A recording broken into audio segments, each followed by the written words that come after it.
بعض اوقات خاموشی اختیاری نہیں مجبوری ہوتی ہے، کیونکہ انسان جھوٹ بولنا نہیں چاہتا اور سچ بول نہیں سکتا۔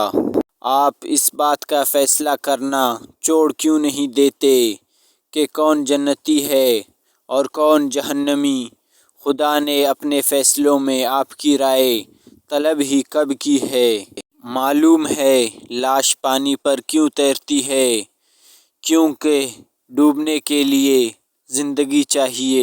کوئی طبیب کہتا ہے بڑا گوشت صحت کے لیے مضر ہے، تو کوئی کہتا ہے بکرے، مرغی، مچھلی کا، لیکن سب سے زیادہ مضر اپنے بھائی کا گوشت ہے جو غیبت کر کے کھایا جاتا ہے۔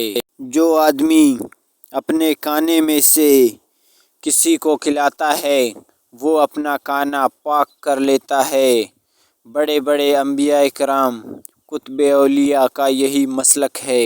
تکالیف اور پریشانی کا یہ مطلب نہیں ہے کہ اللہ آپ سے ناراض ہے۔ جب اللہ کسی سے محبت کرتا ہے تو اسے آزمائش میں ڈال دیتا ہے تاکہ اس کی عاجزی سن سکے۔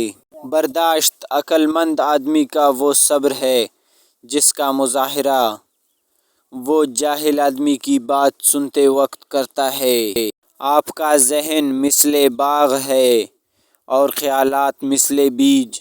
آپ چاہیں تو اس باغ میں خوبصورت پھول اگا سکتے ہیں یا پھر جھاڑ جنگل۔ 3 قسم کے انسان جو کبھی خوش نہیں ہو سکتے۔ نمبر 1، حسد کرنے والا۔ نمبر 2، دل میں منافقت رکھنے والا۔ نمبر 3، رشتوں کو اہمیت نہ دینے والے۔